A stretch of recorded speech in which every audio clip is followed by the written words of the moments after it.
Question: how many shipwrecks have there been on Chesil Beach? And why is this stretch so notorious that writer Thomas Hardy called it Dead Man's Bay? Well, I'm down here at said Chesil Beach and I'm doing another walk for my Secret Beaches book, and today I'll endeavour to answer both of those questions and also tell you a little story about what the local people get up to when the ship is wrecking on the beach. So just quickly to fill you in on the walk. It's about 4 kilometres and it's rated as easy by the writer, and having walked this way before I know he's not wrong about that. We're visiting two beaches. The so-called secret one is Cogden Beach, which we'll be at in just a moment, and the other beach is a slightly better known Hive Beach.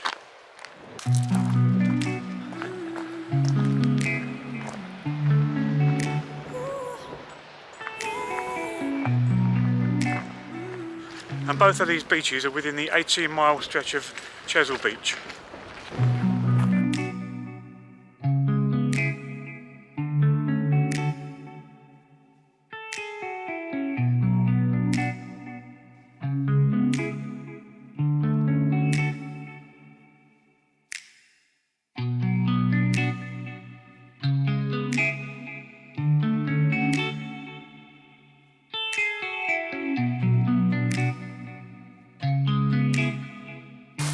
Now, before we go any further, I've got a little bit of a dilemma, and I'd like to know if you can help me with it.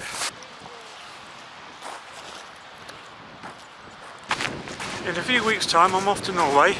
Hopefully going to see the Northern Lights and a load of other beautiful things. Taking my cameras with me, naturally. Be making some videos.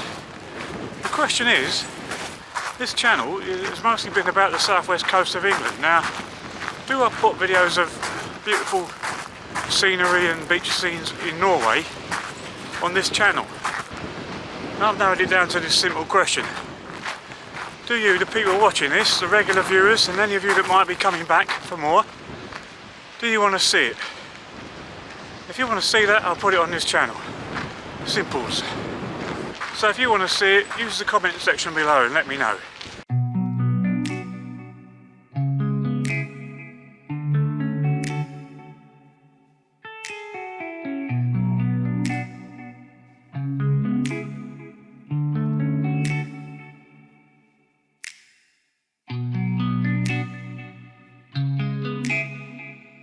Chesil Beach is an interesting beach for a number of reasons. Firstly, it's part of the World Heritage Site Jurassic Coast. Every time there's a fresh rockfall down here, more prehistoric fossils get exposed by the broken up rock. Secondly, the pebbles on the beach, by some strange phenomenon, tend to be small pebbles at the West Bay end and large pebbles at the Portland end, and they get gradually bigger as they work along. The effect is a bit distorted at places these days because they import a lot of stones from other places to improve the sea defences, so it's not always that obvious, but if you look carefully you'll find that is true. It's said that local fishermen, they're caught in a fog along here, can come ashore and have a look at the size of the pebbles and from that work out roughly where they are along the beach.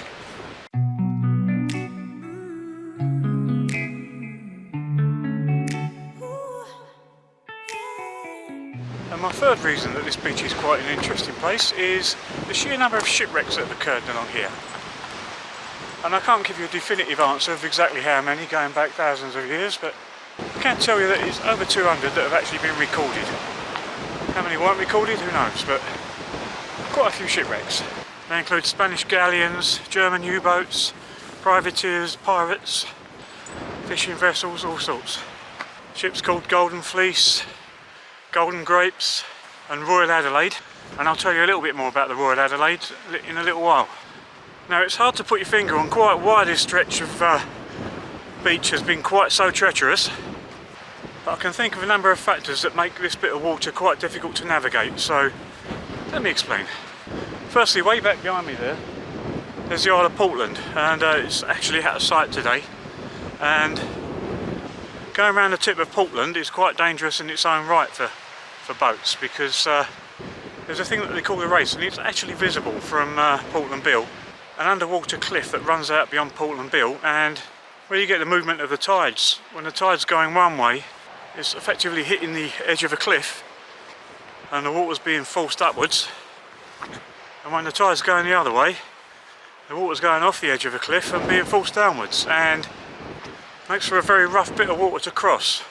Ships in the know take a very wide berth around Portland Bill, but it's easy to imagine that at least 200 ships didn't know about the race going back over the years. You've also got that Weymouth Bay to the other side of Portland is sheltered from the prevailing southwesterly winds that you get along here, so it'd be easy for a ship sailing that way to think that what seems like a wind that they can cope with on that side of Portland, when they get past the tip of the island and the full wind hits them coming from the west, before they know it they can be in something that's quite high up on the Beaufort scale. And the direction of that wind, once you get round here, it literally just blows you in towards the beach. Ever shallower. It's difficult to get out of if you've only got a sailboat. Add to that the strong currents you get in the sea here, and I mean I'm no sailor, but that seems like a recipe for disaster for me anyway.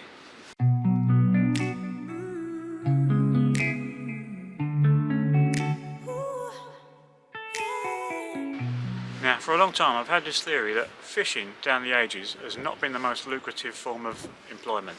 And I say this because as you go along the coast here, it seems like every seaside village, the fishermen were also involved in smuggling, so they must have needed a second income.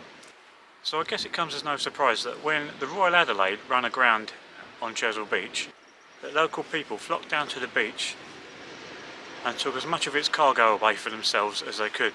To be fair to them, they did manage to save 60 of the ship's occupants before they started looting, but once the ship got dragged back out to sea with the rest of the crew on board, they wasted no time in making sure the cargo that had washed up on the beach disappeared. This included barrels of brandy, rum and gin. Now, I've read before that when these spirits were imported or exported, it was done so in a concentrated state to be diluted on arrival and definitely before consumption. So you can imagine if you drank it straight from the barrel, it would be very potent. Things got very messy that night. That included 5 people actually dying right there on the beach from what the coroner later ruled was exposure and wet from excessive drinking.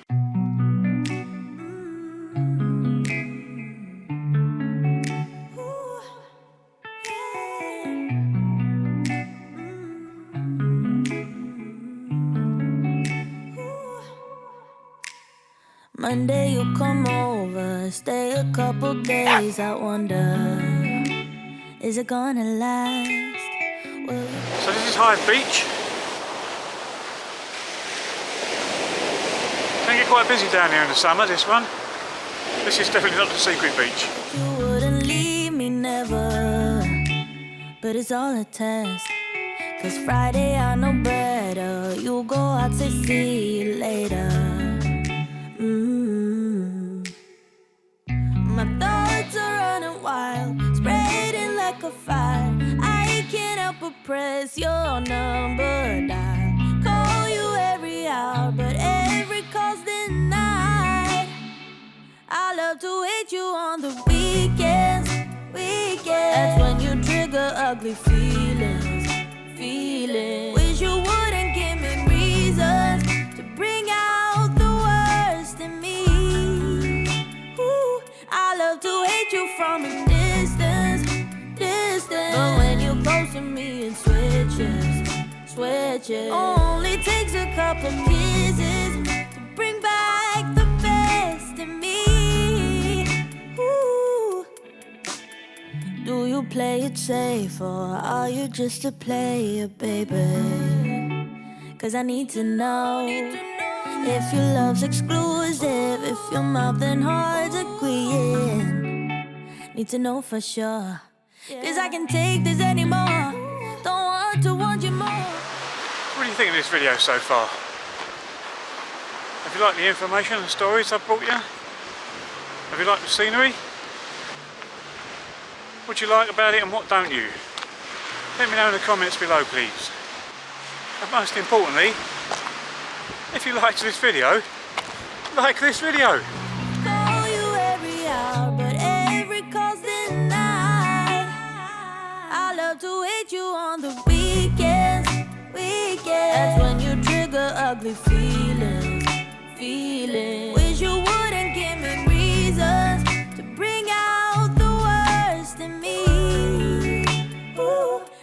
Now, if you want to see more of this area, then click on that video up there. If you want to see somewhere completely different and a hell of a lot warmer, click on that video down there. And if you haven't yet subscribed, then that icon down there will sort all that out for you. Now, only thing left to say is thanks again for watching and see you again soon.